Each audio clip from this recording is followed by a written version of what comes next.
Xin chào mọi người, chào mừng mọi người đã trở lại với sự có ích của Nam.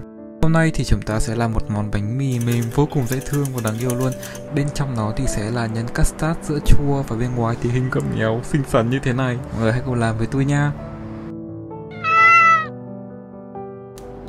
Bước đầu tiên thì chúng ta sẽ cần chuẩn bị cho phần bánh mì trước. Cho công thức của ngày hôm nay thì mình tiếp tục sử dụng một công thức của bạn Dinosaur in the Kitchen ở trên TikTok ấy, siêu hot luôn, mọi người hãy cùng làm theo nha. Đây là một công thức bánh mì mềm ấy. Thế nên việc của chúng ta đầu tiên chỉ cần trộn hết tất cả nguyên liệu lại với nhau thôi là được. Sau khi mà đã cho hết tất cả các hỗn hợp ướt vào với nhau thì chúng ta sẽ trộn đều như thế này. Và ở một cái âu khác thì chúng ta sẽ cho phần bột mì cũng như là phần men vô. Đổ phần hỗn hợp sữa lúc nãy vào và sau đó thì chúng ta chỉ cần trộn đều cho đến khi nó hòa thành một khối là được. Và tên giới thiệu cho mọi người, đây là cái máy đánh trứng mà mình đã giành được do thắng cái giải của Yo Bếp á. Cái thử thách này thì cũng là ở tầm tháng 6 năm ngoái rồi, thế nên cái máy này thì cũng đã gần 1 năm tuổi rồi á. Mà nói thực thì mình khá là sợ cái máy này, thế nên mọi người không thấy mình sử dụng quá nhiều ấy, mình thường để nó làm vật trang trí thôi. Mà nghe đồn là nếu như trộn bằng máy để bàn như thế này thì khi mà cái bột hình thành sợi gluten thì nó sẽ chắc hơn đó, và nó sẽ thành ra những cái sớ hơn, thế nên hôm nay thì mình cũng lôi ra dùng.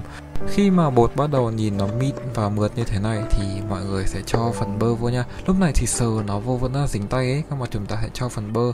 Bơ này thì để ở nhiệt độ phòng cũng được, mà không thể để lấy từ tủ lạnh ra cũng được. Và chúng ta tiếp tục nhồi nào. Cái lý do mà mình sợ dùng cái máy này bởi vì nhìn nó hiện đại quá ấy, xong rồi kiểu mình không biết dùng ấy, xong rồi kiểu mình cũng không biết căn cho đến khi nào thì nó được. Xong rồi nếu mà dùng cái máy này lâu nữa nó cũng bị tích điện đấy, sợ và tôi bị giật ạ, khổ ấy thưởng, sợ ấy thưởng luôn đấy. Nhưng mà kiểu khi mà hôm nay dùng trộn ấy thì thấy cũng hài lòng thật. Và tất nhiên là nếu như mọi người không có máy để bàn thì mọi người có thể hoàn toàn dùng cái máy cầm tay xong rồi dùng cái phới trộn, hoặc là mọi người có thể nhồi bằng tay luôn cũng được. Cho công thức của ngày hôm nay thì chúng ta sẽ cần nhồi cho đến khi nó ra được một cái khối siêu mịn và mượt như thế này nha. Và mọi người có thể thử dùng cái window test như thế này. Khi mà chúng ta kéo màng ra mà kiểu cái màng này nó gần như là trong suốt, mình có thể nhìn thấy tất cả ngón tay đằng sau ấy mà nó không bị rách ra, thì như thế là bột của chúng ta đã đạt nha. Tiếp theo thì mình sẽ cho nó đi ủ ở nhiệt độ phòng trong vòng 1 tiếng.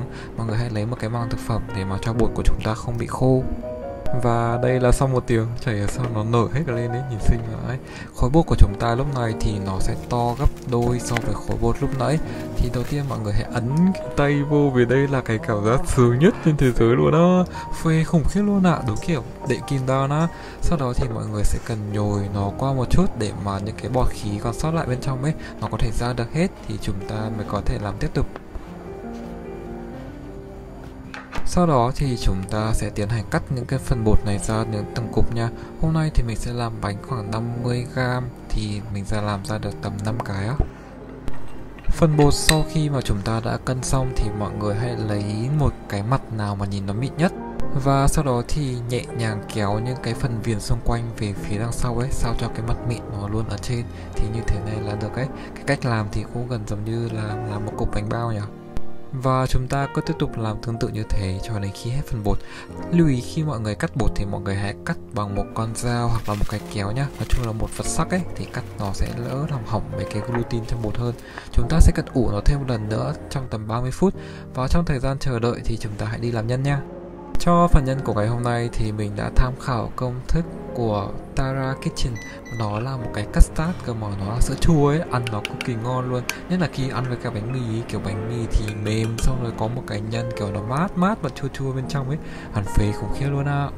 Thì đầu tiên trong một cái âu chúng ta sẽ cần đánh bông phần đường với cả lòng đỏ trứng cho đến khi nó chuyển sang được một màu vàng nhạt như thế này. Sau đó thì chúng ta sẽ cho phần bột ngô vô. Nếu như mọi người không có bột ngô thì mọi người có thể thay bằng bột mì xấu tám cũng được nha. Sau đó thì chúng ta sẽ cho nốt cái phần sữa với cả bơ đã hơi ấm ấm như thế này vô. Cái bước này thì sẽ giúp cho kiểu khử trùng cả trứng luôn á. Tranh thủ khi mà hỗn hợp và còn ấm ấm thì mình sẽ cho phần sữa chua dâu vô. Nếu như mọi người không thích vị sữa chua dâu thì mọi người có thể thay thế bằng sữa chua bình thường cũng được, hoặc là thay thế bằng bất cứ một loại sữa chua gì mà mọi người thích ấy. Hôm trước mình vừa vào cửa hàng TH ạ, nó có bao nhiêu là vị luôn á, kiểu lô hội xong rồi đủ các thứ luôn ấy. Mọi người cứ thay bằng cái vị mà mọi người thích là được. Sau đó thì chúng ta sẽ vừa đun vừa khuấy liên tục cái hỗn hợp này cho đến khi mà nó bắt đầu tạo vân và nó sẽ sền sệt lại như thế này là được nha. Mọi người không cần khuấy cho đến khi nó đặc quá đâu, bởi vì cái hỗn hợp này khi mà nó nguội lại ấy, thì nó sẽ kiểu đông đặc hơn một chút. Thế nên chúng ta sẽ để cho nó nghỉ trong tủ mát nha. Và đây là phần bột của mình sau 1 tiếng. Cho bánh của ngày hôm nay thì bởi vì chúng ta đang tạo hình con mèo ấy, thì mọi người hãy lấy một cái bột, sau đó thì mọi người kiểu kéo nó lên như kiểu một cái sừng quỷ ý. Vì lũ mèo là những cái lũ quỷ trá hình thôi mà. Thế là chúng ta đã có được những cái con bánh mèo như thế này. Sau đó thì chúng ta sẽ đem nó đi nướng ở 180 độ C trong vòng 20 phút nha. Sau tầm khoảng 10 phút thì mình cảm giác như kiểu những cái mặt bánh nó đang được kiểu nhiệt nó không đều ấy. Thế sau 10 phút thì mình đã quyết định là mình sẽ đổi chiều cái khuôn này để mà cho nhiệt nó có thể dàn ra được, thì nhìn bánh nó sẽ đều hơn.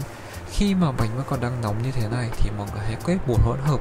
Đây là mình trộn bơ tan chảy với cả mật ong vô lên ấy, thì nhìn nó kiểu vừa bóng bóng ngon ngon, mà bánh của chúng ta thì sẽ ngon hơn rất là nhiều nữa.